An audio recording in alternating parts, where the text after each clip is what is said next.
Hello guys, welcome back to my YouTube channel Vinod class. आज हम आपके लिए एक वीडियो लेकर आए हैं। मेरे बच्चे, वीडियो लाने से पहले हमारे स्क्रीन पे एक वीडियो चल रही है, आप उसे देखें ध्यान से।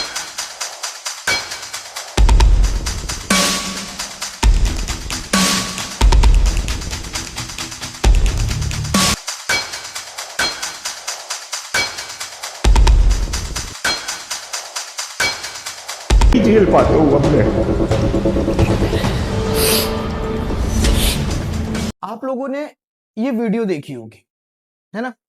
मेरे बच्चे, ये एक बहुत बड़े बॉडी बिल्डर यतेंद्र सिंह जी है, ठीक है, जिन्होंने एशिया जीता, मिस्टर इंडिया जीता, हमारे इंडिया का बहुत नाम कमाया, ठीक है। अभी आप इनकी बॉडी की कंडीशंस को देख रहे हैं, पहले कैसी कंडीशन थी और अब कैसी कंडीशन है ना।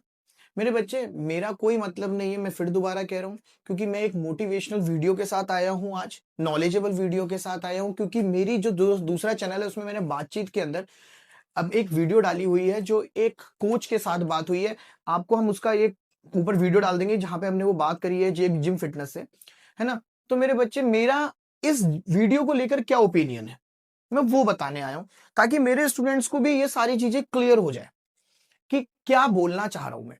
तो देखिए बच्चे, ध्यान से सुनना है। यतेंद्र सिंह जी बहुत बढ़िया बॉडी बिल्डर, जिन्होंने अपनी बॉडी बिल्डिंग के दौरान अपने ऊपर स्टेरॉइड यूज किए, बहुत सारे केमिकल यूज किए, ठीक है, बहुत सारी चीजें उन्होंने यूज करी, वो जीते, आगे बढ़ गए, ठीक है। अब उन्होंने ले लिया रिटायरमेंट। तो बेटा, रिटायरमेंट लेने के बाद जब उन्होंने ये सारे ड्रग्स को छोड़ा, ठीक है, तो एस्टेरॉइड को छोड़ा, तो देखिए उनकी बॉडी कैसी हुई। तो अब जब वो अपने आप को ना कैमरे में देख रहे हैं, तो वो अपने आप को मिरर में देख रहे हैं, तो वो अपने आप को ना वैसे नहीं देख पा रहे जैसे वो पहले थे। और जब इंसान अपने आप को इतनी उन्नति के बाद इस तरीके से देखता है ना, तो वो इस तरीके से हो जाता है। तो मेरे यहाँ दो ओपिनियन है। मेरा पहला ओपिनियन यहाँ ये है कि मेरे बच्चे, आप हमेशा एक जैसे नहीं रह सकते, आप कभी ना कभी बदलते चले जाते हो। हमारे जितेंद्र भैया का भी ऐसे ही हाल हुआ, ठीक है। उन्होंने जब एस्ट्रॉइड वगैरह लिए, तो वो अब उनको असर कर रहे हैं। तरुण गिल की एक वीडियो, तरुण गिल भाई की भी एक वीडियो थी, उसमें भी उन्होंने साफ साफ सबको सब बताया था। यहाँ पे भी हम यही बता रहे हैं कि बेटे, ये चीजें ना सही नहीं है। बॉडी आपकी जैसी है आप वैसी रखें, लेकिन वो तो एक चैंपियन बनने के लिए थे, तो उन्होंने आगे बढ़ना था, आगे बढ़ना, तो उन्होंने ये सब यूज करा। और देखो आज क्या हो रहा है, वो मेंटली डिप्रेस हो रहे हैं, उनकी बॉडी उस तरीके से नहीं दिख रही। बहुत साइड इफेक्ट जो उनको आ रहे हैं, वो स्टेरॉइड के ही आ रहे हैं, ठीक है। वो साइड इफेक्ट को वो ले रहे हैं, लेकिन मेरा मेन मकसद उनकी उस चीज को लेकर नहीं है कि उनकी बॉडी में साइड इफेक्ट है। मेरा मेन मकसद यहाँ पे एक वर्ड है, डिप्रेशन। मेरे बच्चे, डिप्रेशन कब आता है इंसान, जब वो वैसा नहीं कर पाता जैसे वो खुद को देखता है। अब जितेंद्र भैया अपने आप को शीशे पे वैसे नहीं देख पा रहे कि जैसा वो खुद को देखना चाहते थे, तो वो डिप्रेस हो रहे हैं। अब उनके पास करने को, क्योंकि रिटायरमेंट ले चुके हैं बॉडी बिल्डिंग से, तो अब करने को कुछ मिल नहीं रहा, तो भी शायद वो डिप्रेस हो रहे होंगे। तो इस वीडियो के थ्रू पहली बात तो ये कि उन्होंने जो काम किया ना, वो बहुत सल्यूट वाला काम किया। कोई भी बंदा आके कैमरे पे आके अपनी इन चीजों को नहीं बताता कि हम डिप्रेस हो रहे हैं। आप बच्चे हो, आप लोग भी एग्जाम वगैरह दे रहे हो, रिजल्ट आ रहे हैं, है ना। तो आपका भी रिजल्ट अगर उस जैसा नहीं आया ना, तो मेरे बच्चे प्लीज हाथ जोड़ के रिक्वेस्ट है, डिप्रेस होने की कोई जरूरत नहीं है। आप अपने पेरेंट्स से बात करें, आप अपने टीचर से बात करें, आप अपने कोचिंग टीचर से बात करें, आपके जो बहुत अच्छे दोस्त हों उनसे बात करें, ठीक है।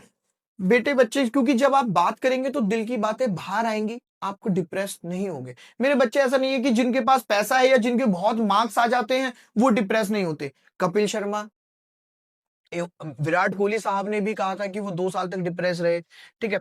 ये वो नाम है, आमिर खान साहब ने भी कहा था, ये वो नाम है जो बहुत बड़े नाम है, लेकिन ये भी डिप्रेशन का शिकार हुए हैं, इतना सब कुछ होने के बाद भी। वजह ये होती है बच्चे कि हमारे पास अगर हम किसी को अपनी बातें बोल नहीं पाते ना, तो हम डिप्रेस हो जाते हैं। और डिप्रेशन दुनिया का सबसे बड़ी बीमारी है। इंडिया के अंदर या ओवरऑल वर्ल्ड वाइड कहें तो समथिंग 420 से 450 के बीच में लोग हैं जो इसका शिकार होते जा रहे हैं। हमारे जितेंद्र भाई भी इसी शिकार के बीच में आ गए, लेकिन उन्होंने बात रखी क्योंकि उनके पास एक प्लेटफॉर्म था। हर किसी के पास वो प्लेटफॉर्म नहीं होता। तो मेरी पेरेंट्स से भी ये रिक्वेस्ट है कि वो अपने बच्चों से बात करें। अगर वो गुमसुम सा बैठा है, वो आपसे बात नहीं कर रहा है, वो बात नहीं करना चाह रहा है, तो प्लीज उससे बातें करें, ठीक है, ताकि वो डिप्रेस ना हो, वो अपने साथ कुछ ऐसा ना करे जो हम चाहते नहीं कि कोई ऐसा करे, ठीक है। यतेंद्र भाई ने देखो कितना डीपली आप लोगों को बातें समझा दी कि भाई मेरे साथ ऐसा हो रहा है, मेरा कहीं मन नहीं लग रहा, मैं अजीब सा फील कर रहा हूँ, मुझे बहुत अजीब लग रहा है ना। ऐसा सबको ही लगता है। अगर एक बच्चा है, अगर आपके रिजल्ट का टाइम चल रहा है, 10th-12th का रिजल्ट आने वाला है, 9th का आ चुका है, ठीक है, तो कोई भी बच्चा अगर उस तरफ के मार्क्स नहीं लाया है तो इस तरीके से डिप्रेस होने की कोई जरूरत नहीं है। जिंदगी आगे बहुत बड़ी है, आपके पास और भी बहुत मौके आएंगे। मैं अपनी बातचीत वाली वीडियो में अगली या तो इस वीक या नेक्स्ट वीक एक बंदा ऐसा लेकर आऊंगा, आप देखना, जिसने पढ़ाई में बिल्कुल नाम नहीं कमाया लेकिन आज बहुत बढ़िया पैसा कमा रहा है। मैं जरूर लेकर आऊंगा बच्चे, क्योंकि डिप्रेशन, मैं नहीं चाहता कि किसी को भी डिप्रेशन का कोई शिकार बने, है ना। डिप्रेशन सबसे बड़ी बीमारी है बेटा। और अगर आप कभी भी ऐसा फील कर रहे हो, प्लीज बात करो अपने घरों में, अपने दोस्तों से, क्योंकि आपका बात करना बहुत जरूरी है। डिप्रेशन में क्या होता है, डिप्रेशन में इंसान एक जगह बैठा है, हंस नहीं रहा, बोल नहीं रहा, गुमसुम है, हमेशा अपने मन में एक बात लेकर बैठा है, फिर धीरे धीरे करके वो बात बड़ी हो जाएगी, दिमाग पे असर पड़ने लगेगा, आपका रोने का मन करने लगेगा, अकेले ही बैठे हो। मैं नहीं चाहता कभी भी ऐसा आपके साथ हो। हम हमेशा ये चाहते हैं कि आप खुश रहें। इसलिए मैं ये वीडियो लाया हूं, क्योंकि वो प्लेटफॉर्म उनके लिए बहुत बड़ा था। उन्होंने बोल दिया, आप बच्चे हो या कुछ ऐसे लोग हैं जो बातें नहीं कर पाते हैं, तो वो करें, जरूर करें। और मेरा रिक्वेस्ट है उनके दोस्तों से, उनके माँ बाप से भी, कि प्लीज वो उनसे पूछें कि वो ऐसा क्यों हो रहे हैं, वो चुपचाप क्यों बैठ रहे हैं। क्योंकि डिप्रेशन ऐसा नहीं है कि आज खत्म हो जाएगा। अगर किसी को डिप्रेशन हुआ है तो 1 साल भी लग सकता है, 2 साल भी लग सकता है। और लोग ना डरते हैं बात करने में, क्योंकि बोलेंगे तो लोग समझते हैं कि लोग उनका मजाक उड़ा देंगे, लोग उनकी हंसी उड़ाएंगे, अबे डिप्रेशन में क्या होता है, डिप्रेशन कुछ नहीं होता, डिप्रेशन तुम ऐसे ही बोलते हो। ऐसा नहीं है, होता है भाई, बड़े बड़े लेजेंडरी लोगों को हो रहा है, तो सबको हुआ है, ठीक है। क्योंकि लोग ऐसा रह जाते हैं, इतने आम से इतने सारे लोग उनके साथ होते हैं, पैसा उनके पास है, फिर भी डिप्रेस है। तो हम लोग तो फिर भी कहां से हैं, हम लोगों के पास तो फिर भी पैसे कम है, तो हमारा डिप्रेस होना जाहिर है। लेकिन एक स्टेटमेंट थी एक एक्टर की बहुत बढ़िया, कि पैसे हो ना हो, चीजें हो ना हो, लेकिन खुश रहना बहुत जरूरी है। अब आप बोलोगे बिना पैसे के खुश कैसे रहा जा सकता है ना। क्वेश्चन बहुत सारे हैं।